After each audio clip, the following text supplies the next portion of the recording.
일부에서 우리는 5잣대의 정체를 해부했다. 그 결론은 단호했다. 이 잣대들은 객관적 진실의 도구가 아니라 특정 시대의 통치 필요에 맞춰 만들어진 도구다.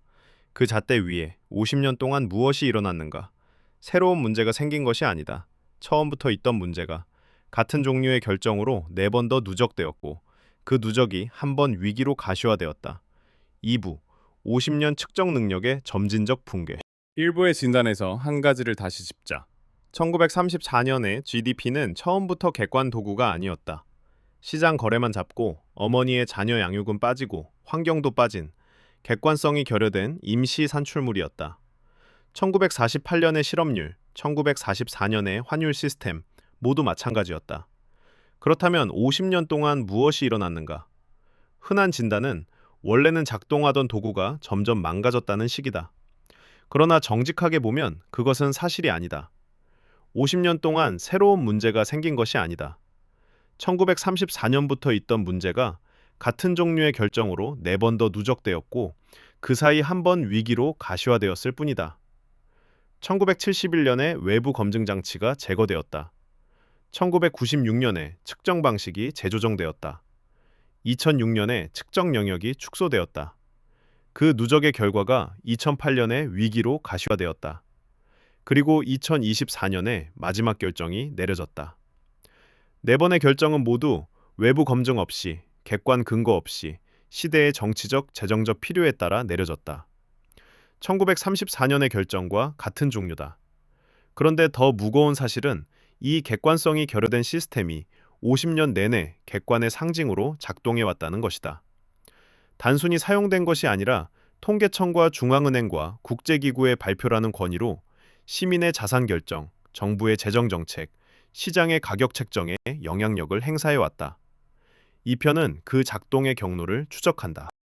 1971년 8월 15일 일요일 저녁, 미국 대통령 닉슨이 텔레비전 방송을 통해 한 가지 결정을 발표한다. 달러를 금으로 바꿔주는 약속을 일시 정지한다는 것이었다. 우리는 흔히 이 사건을 환율 제도의 변화로 기억한다. 그러나 이 편의 시각에서 짚어야 할 것은 다른 차원이다. 통화량 측정이 가지고 있던 유일한 외부 검증 장치가 그날 폐기된 것이다. 1944년 이래 모든 통화는 달러에 묶였고 달러는 다시 금에 묶였다. 통화 발행에는 금 보유고라는 외부 한계가 있었다. 그리고 이 외부 기준은 측정 방식 자체에도 검증 장치였다. 측정 방식을 바꾸려면 외부 기준 앞에서 그 변경이 정당한지 검증을 받아야 했기 때문이다. 1971년 이후 그 검증 장치가 사라진다. 측정 방식 변경은 이제 외부 검증 없이 내부 결정만으로 가능해진다. 그리고 이 결정 자체도 외부 검증 없이 내려졌다. 의회 표결도, 국제 합의도, 객관 근거 제시도 거치지 않았다. 닉슨 한 사람의 행정 결정이었다. 1934년 GDP가 객관 검증 없이 만들어진 도구라면 1971년의 결정은 그 잣대 위에 외부 검증 없이 내려진 첫 번째 추가 결정이다. 같은 종류의 결정이 시작된 자리다. 1971년 외부 검증 장치가 사라진 후 25년 동안 무슨 일이 일어났는가? 통화량이 늘어났다는 이야기가 아니다. 더 직접적인 차원에서 재정 압력이 누적되었다는 것이다. 두 차례의 오일 쇼크와 스태그플레이션을 거치며 인플레이션이 누적된다. 그리고 1972년 이래 미국의 사회보장 지급액은 공식 인플레이션에 자동 연동되도록 인덱싱된다. 인플레이션이 1%포인트 측정될 때마다 정부 지출이 자동으로 증가하는 구조다. 같은 메커니즘이 연금, 국채이자, 세금 구간에도 적용된다. 그 결과 1996년에 이르면 인플레이션 측정값은 그 자체로 정부 재정의 결정 변수가 되어 있었다. 인플레를 1%포인트 낮게 측정할 수 있다면 정부는 매년 수백억 달러의 재정을 절감한다. 25년에 걸쳐 누적되면 수조 달러 규모다. 1996년 보스킨 보고서는 이 압력의 응답이다. 인플레 측정 방식을 바꿔 매년 0.5%포인트부터 1.5%포인트까지 낮추도록 한 그 결정. 외부 검증 없이 객관 근거의 일방적 해석으로 재정적 필요에 따라 내려졌다. 1934년의 결정과 같은 종류다. 1996년 보스킨 위원회의 권고는 일부에서 자세히 다뤘다. 미국 CPI 산정 방식을 바꿔 인플레이션 측정값을 매년 0.5%포인트부터 1.5%포인트까지 낮추도록 한 그 결정. 이 편에서 짚어야 할 것은 그 결정의 종류다. 거의 같은 시기, 영국에서는 RPI 측정 방식이 변경된다. 유럽연합은 1990년대 초 HICP라는 새로운 통합물가 지수를 도입한다. 한국에서도 1990년대 후반 통계 개편이 진행된다. 한 나라의 일이 아니라 주요국에서 동시다발적으로 일어났다. 변경의 방향은 모두 공식 인플레이션을 낮추는 쪽이었다. 일부의 진단을 다시 떠올리자. 1934년의 GDP는 객관 도구가 아니라 시대 통치 필요에 맞춰 만들어진 도구였다. 1996년의 결정도 같은 종류다. 외부 검증 없이, 객관 근거 없이 시대의 재정적 필요에 따라 내려졌다. 두 결정의 차이는 단 하나다. 1934년에는 새 잣대를 만들었고 1996년에는 기존 잣대의 기준을 바꿨다. 그러나 결정의 종류는 동일하다. 외부 검증 장치가 사라진 시스템이 25년 누적된 재정 압력 앞에서 도달한 두 번째 결정이다. 2006년 3월 23일 미국 연방준비제도가 M3 통화량 발표를 공식 중단한다. 일부에서 우리는 이 사건의 의미를 다뤘다. 비용 대비 가치 부족이라는 공식 사유 뒤에 있는 측정 포기의 진실을. 이 편에서 짚어야 할 것은 다른 차원이다. 이 결정이 어떤 종류의 결정이었는가다. 결정은 연준 단독으로 내려졌다. 의회 표결도 없었다. 시민청문회도 없었다. 공식 사유는 비용 대비 가치 부족이었지만 이 평가 자체가 어떤 외부 검증도 거치지 않은 내부 일반 결정이다. 신용 시스템이 더 이상 M3로 잡히지 않는다는 사실은 이미 광범위하게 알려져 있었지만 그 사실을 어떻게 다룰 것인가에 대한 객관 합의 없이 발표 중단이라는 답이 단독 결정으로 내려졌다. 1996년에는 측정 방식을 바꿨다. 2006년에는 측정 자체를 멈췄다. 두 결정의 무게는 다르지만 종류는 동일하다. 외부 검증 없이 객관 근거의 일방적 해석으로 시대의 행정적 편의에 따라 내려졌다. 1971년에 외부 검증 장치 제고에서 시작해 1996년에 측정 방식 재조정을 거쳐 2006년에 측정 영역 축소까지 같은 종류의 결정이 35년에 걸쳐 3번 누적된 자리다. 두 개의 숫자를 보여드리겠다. 1934년 잣대도 그 위의 3번의 결정도 모두 잡지 못하는 영역이 어디까지 자라났는가에 대한 증거다. 첫 번째, 글로벌 비은행 금융중개 NBFI 자산은 2023년 말 약 238조 달러였다. 2024년 말에는 260조 달러를 넘는다. 전 세계 은행 부문 전체보다 더 큰 영역이다. 그리고 이 영역의 대부분은 일부에서 다룬 5잣대, 어디에도 정합적으로 잡히지 않는다. 2006년 M3 측정이 멈춘 자리에서 자라난 신용 시스템이다. 두 번째, 장외 파생상품 명목 원금은 2023년 6월 715조 달러, 2025년 6월 846조 달러다. 단 2년 사이 18% 증가다. BIS는 이 증가율이 2008년 위기 직전 이후 가장 빠르다고 명시했다. 이 숫자들의 의미는 단순한 규모가 아니다. 1934년 GDP가 처음 만들어질 때 이런 영역은 측정 대상으로 고려되지도 않았다. 그리고 그 위에 50년 동안 내려진 3번의 결정도 이 영역을 잡으려 시도하지 않았다. 외부 검증 없이 내려진 결정들이 자기가 잡지 않는 영역이 어디까지 자라는지를 검토할 동기조차 없었기 때문이다. 두 숫자는 그 결과의 현재 모습이다. 도구는 발표되고 있지만 도구가 다루지 않는 영역은 매년 더 커진다. 2008년 글로벌 금융위기는 1971, 1996, 2006의 결정들과는 다른 종류의 사건이다. 누가 결정한 것이 아니다. 그동안 내려진 결정들이 피할 수 없게 만든 사건이다. 위기의 진원지를 보면 한 가지 공통점이 있다. 모기지 담보부 증권, MBS, 부채 담보부 증권, CDO, 신용부도 수합, CDS. 모두 일부에서 다룬 5잣대, 어디에도 잡히지 않는 영역이다. 그리고 2006년 연준이 M3를 포기하면서 통화량 측정에서도 사라진 영역이다. 위기의 인과 사슬은 단순했다. 측정이 없으니 리스크 인식이 없었다. 리스크 인식이 없으니 누적이 통제되지 않았다. 누적이 한 영역에서 무너지자 시스템 전체로 번졌다. 위기 이후 IMF, 연준, 그리고 주요국 중앙은행들이 차례로 인정했다. 우리는 이 영역의 크기를 몰랐고 위험의 크기는 더더욱 몰랐다고. 그러나 우리가 짚어야 할 것은 한 단계 더 깊은 차원이다. 2008년이 보여준 것은 도구가 노화했다는 것이 아니다. 1934년부터 시작해 1971, 1996, 2006년에 걸쳐 외부 검증 없이 내려진 세 번의 결정이 만들어낸 측정 사각지대가 더 이상 가려질 수 없는 수준에 도달한 사건이다. 이 위기는 예외적 사건이 아니다. 50년 누적의 정직한 결과다. 2008년 위기는 50년 누적의 결과를 가시화했다.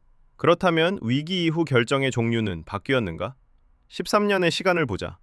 측정 시스템은 한 번도 재정비되지 않았다. 5자 때는 그대로였고 M3는 여전히 발표되지 않았다. 위기 대응은 측정 시스템 재정비가 아니라 유동성 공급이었다. 2009년부터 2014년까지 양적 완화로 약 4조 달러, 2020년 팬데믹 대응으로 다시 약 4조 달러가 시스템에 주입된다.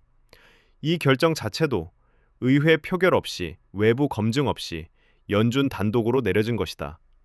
1971년, 2006년의 결정과 같은 종류다. 그 유동성의 상당 부분은 측정되지 않는 영역으로 흘러간다. 자산 가격은 폭등하지만 공식 인플레이션 지표는 잠잠했다. 일부 슬라이드 6에서 다룬 자산 인플레이션의 사각지대다. 그러다 2021년 인플레이션이 갑자기 급등한다. 연준 의장 파월, 재무장관 옐런, 그리고 ECB까지 모두 이를 일시적이라고 오판했다. 파월은 2021년 11월에야 트랜지토리라는 단어를 폐기한다. 옐런은 2022년 6월에 오판을 인정한다. 이것은 단순한 예측 실수가 아니다. 측정 시스템이 가리키는 현실과 실제 현실 사이의 거리가 마침내 정책 실패로 직결된 사건이다. 그러나 위기에도 정책 실패에도 결정의 종류는 변하지 않았다.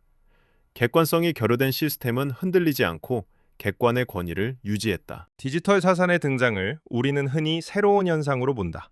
그러나 50년의 흐름 위에 놓고 보면 이것은 네 번째 결정이다. 2009년 비트코인이 처음 발행되었을 때 그것은 측정 시스템 완전 바깥에서 출발했다. 어느 통화량 지표에도 어느 GDP 산정에도 잡히지 않는 영역. 14년 동안 그것은 측정 바깥의 영역이었다. 2024년 1월 10일 미국 SEC가 11개 스펀 비트코인 ETF를 일괄 승인한다. 2025년 9월에는 디지털 자산 상품의 일반 상장 기준이 승인된다. 측정 시스템 바깥에서 자라난 자산이 이제 제도권 거래소 안으로 들어온 것이다. 그러나 한 가지가 변하지 않는다. 일부에서 해부한 5자 때 GDP, CPI, 실업률, 통화량, 환율, 그 어느 것도 이 영역을 정합적으로 측정하지 못한다. 디지털 자산은 제도권 안으로는 들어왔지만 측정 시스템 안으로는 아직 들어오지 않았다. 이 결정의 종류를 보자. 측정 시스템 바깥에 있는 자산을 측정 시스템 안에 들이지 않은 채로 제도권 안으로만 받아들이기로 한 결정. 외부 검증 없이, 객관 근거 없이 시대의 시장 압력과 정치적 필요에 따라 내려졌다. 1934년, 1971년, 1996년, 2006년의 결정과 같은 종류다. 네 번째 결정이다. 50년의 경로를 한 장에 놓고 보자. 스테이지 1, 1971년. 외부 검증 장치가 제거된다. 닉슨 단독 행정 결정이었다.